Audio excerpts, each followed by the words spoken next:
어둠 속의 들녘에서는 가을꽃이 활짝 피고 곡식이 여물어가고 있습니다. 무더위로 폐쇄한 가축이 급증하면서 불법으로 가축을 처리하는 농가가 많지만 자치단체의 단속은 겉돌고 있습니다. 군산의 친환경 쌀 재배 단지가 주변 하천 오염으로 친환경 인증이 취소될 위기를 맞고 있습니다. 전북 혁신도시 상권의 공시지가가 도로 하나를 사이에 두고 큰 차이를 보이고 있습니다. 완주금보다 공시지가가 크게 비싼 탓에 전주시 토지주들의 불만이 잇따르고 있습니다. 오늘 하루도 시원하게 보내셨습니까? JTV 8시 뉴스입니다. 가을을 느끼기에는 여전히 무더위가 기승을 부리고 있지요. 하지만 어느새 시골 들녘에는 가을꽃이 얼굴을 내밀고 곡식이 연그러가고 있습니다. 오정현 기자가 다녀왔습니다. 드넓은 들녘을 도화지 삼아 노란 물감을 흩뿌린 듯합니다. 가을의 첫 번째 전령 해바라기.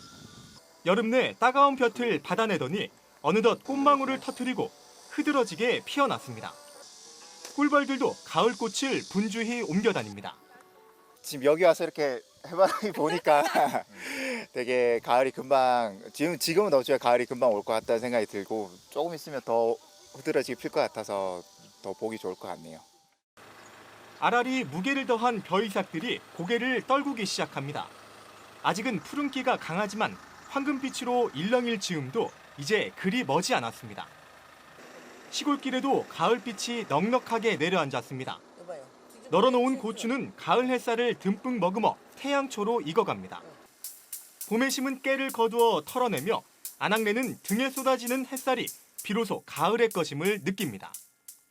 고추도 따고 깨도 떨고 호박도 따고 이제 가을 풍경이 다 왔습니다. 연이어 기승을 부리던 폭염 탓에 생각지도 못했던 가을이 어느새 소리 없이 들녘을 물들이고 있습니다. JTB 뉴스 오정현입니다. 재난 수준의 폭염으로 폐사한 가축이 급증하면서 불법으로 폐사한 가축을 처리하는 농가가 잇따르고 있습니다.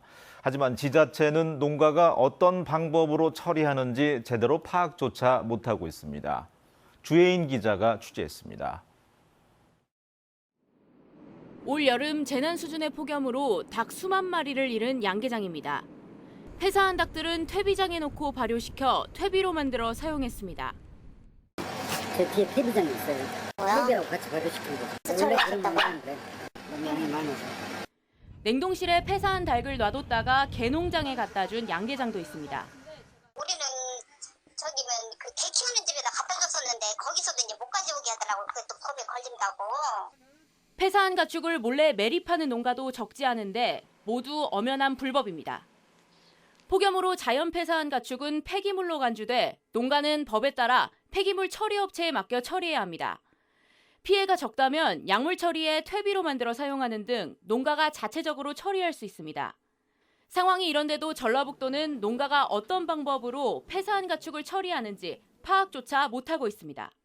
농가들 가축 폐사 처리하는 방식에 대해서 조사를 하나요? 직접적으로 조사 통계 집계한 건 없습니다. 몇 군데 이제 확인은 시군별로 확인을 해보고 있거든요. 근데 전농가는 확인을 못한 실정이긴 합니다. 또 피해 농가가 신고할 의무는 없어 전라북도는 접수된 신고에 한해 처리 방식을 파악할 수밖에 없습니다. 지금까지 폭염으로 폐사한 가축은 전북에서만 157만 마리. 계속되는 폭염에 피해는 더 커질 것으로 보여 폐사한 가축 처리에 대한 정부 차원의 지원과 관리가 시급한 상황입니다. JTB 뉴스 주혜인입니다. 군산의 한 대규모 친환경 쌀 재배 단지가 인근 하천의 오염으로 위협받고 있습니다.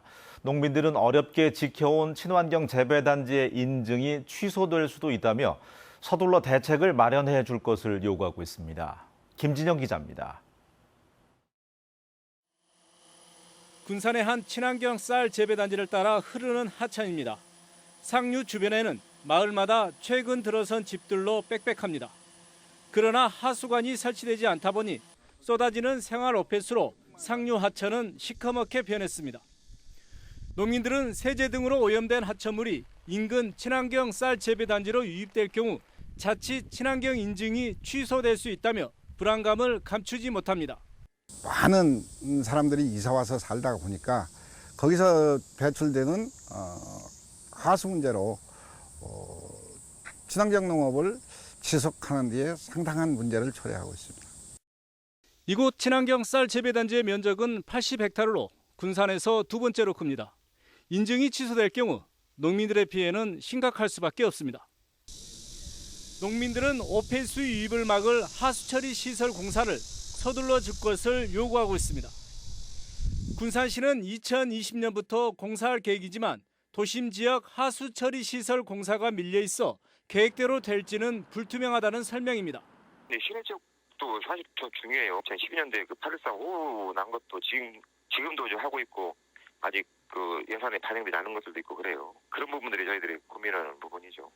수질 개선이 늦어질수록 하천 오염은 더 심해질 수밖에 없어 친환경 쌀 재배단지 농민들이 가슴을 졸이며 농사를 짓고 있습니다. JTB 뉴스 김진영입니다. 이 혁신도시는 도시 하나를 사이에 두고 전주와 완주로 행정구역이 나뉩니다. 이 때문에 같은 상업지역인데도 두 지역의 공시지가 차이가 커서 토지주들의 불만을 사고 있습니다. 하원우 기자가 보도합니다. 전주 완주 혁신도시를 가로지르는 8차선 도로입니다. 이 도로를 기준으로 왼쪽은 완주, 오른쪽은 전주로 행정구역이 나뉩니다. 비슷한 위치에 있는 건물을 비교해보니 1제곱미터당 공시지가가 완주는 231만 2천 원에서 200만 원 선인데 반해 전주는 297만 1천 원에서 283만 원으로 최고 83만 원의 차이가 납니다. 같은 상업지역이지만 전주냐 완주냐에 따라 공시지가 차이가 크게 벌어지는 겁니다. 동일 상업지역 내에서 완주군 전주시 행정구역 차이만으로 공시지가가 30% 이상 차이가 나는 것은 상당히 이례적인 일로서 개선이 필요하다고 생각됩니다. 개별 공시지가는 종합토지세와 취등록세, 양도소득세 등 각종 세금을 산정하는 기초자료로 쓰이기 때문에 전주 쪽 토지주들의 불만이 적지 않습니다. 가격 차이가 너무나 많이 나오니까 이걸 재산정하에서 토지나 건물 가지고 있는 분들이 피해를 입지 않도록 전주시는 개별 공시지가의 기준이 되는 표준지의 가격 차가 커서 개별 공시지가에 영향을 미치고 있다며 개선 방안을 찾고 있다고 밝혔습니다. 평가사 분들한테 표준지 할 때 이거 좀 조정을 좀 해라 식으로는 했었어요. 의견을 제시를. 행정구역 때문에 벌어지는 공시지가 차이가 형평성 있게 산정될 수 있도록 합리적인 조정이 필요합니다. JTB 뉴스 하원호입니다. 한중산업협력단지로 지정된 새만금 산업단지에 중국 기업이 처음으로 투자하기로 했습니다. 그동안 감감무소식이던 중국 기업의 투자가 비로소 시작되지만 다른 중국 기업의 투자를 유도하기 위해서는 결국 새만금의 투자 여건이 개선돼야 할 것으로 보입니다. 송창용 기자가 전합니다. 중국 기업의 한국 법인인 내추럴 프로테인스 코리아가 내년까지 새만금 산업단지에 공장을 짓기로 했습니다. 이 기업은 지난 2015년 새만금이 한중 산업협력단지로 지정된 뒤 3년 만에 투자하는 첫 번째 중국 기업입니다. 한중 협력단지의 첫 번째 중국 기업 유치다. 이게 제일 큰 의미인 것 같습니다. 이제 첫 이걸 띄었다. 중국 기업의 투자가 이처럼 오래 걸린 건 사드 갈등 때문이 큽니다. 사드 갈등이 일어나기 전만 해도 새만금에 대한 중국 정부와 기업의 관심은 높았습니다. 要求双方的主管部门共同努力来推动中韩产业园尽快取得实质性的 그러나 이후 두 나라의 관계가 경색되면서 중국 기업의 새만금 투자 논의는 중단됐습니다. 지난해 말 한중 정상회담이 열리고서야 한중산단 협력 채널이 복원됐습니다. 이번 투자로 중국 기업 투자의 물꼬가 터졌지만 갈 길이 멉니다. 새만금 투자에 관심을 보이는 기업은 아직 두세 곳에 불과한 것으로 알려졌습니다. 한중 FTA가 마무리되지 않았고 도로와 항만, 공항 등 새만금의 투자 여건이 여전히 미흡하기 때문입니다. 정부의 지원이 필요한 이유입니다. 새만금 개발 사업 추진에 최선을 다해 전북 경제가 빨리 활력을 되찾도록 하겠습니다. 새만금개발청과 전라북도는 올해 새만금 특별법 개정을 통해 새만금 투자유권을 개선할 계획입니다. JTBC 뉴스 송창용입니다. 호남권에서 민주당의 지지율은 하락하고 정의당의 지지율은 올라가는 추세가 이어지고 있습니다. 한국갤럽의 주간 보고서에 따르면 민주당의 호남권 지지율은 8월 첫째 주 68%, 둘째 주 62%, 셋째 주 55%로 계속해서 하락한 반면 정의당은 같은 기간에 13%에서 16%, 셋째 주 22%까지 올랐습니다. 민주평화당의 호남권 지지율은 둘째 주와 셋째 주 4%로 변화가 없었습니다. 한국갤럽의 8월 셋째 주 여론조사는 휴대전화와 집전화를 통한 인터뷰 방식으로 성인 남녀 1,002명을 조사했으며 표본 오차는 95% 신뢰 수준에서 플러스 마이너스 3.1%포인트입니다. 전북교육청이 GM 군산공장과 현대중공업 군산조선소 실직자 자녀 2천여 명에게 교육비를 지원한 것으로 나타났습니다. 전북교육청은 지난 4월부터 2,014명에게 교육비 지원 신청을 받아서 8억 7천만 원을 지원했다고 밝혔습니다. 지원 항목별로는 방과 후 자유수강권이 4억 6천만 원으로 가장 많았고 수업료 2억 7천만 원, 학교 운영 지원비가 5,200여만 원 등입니다.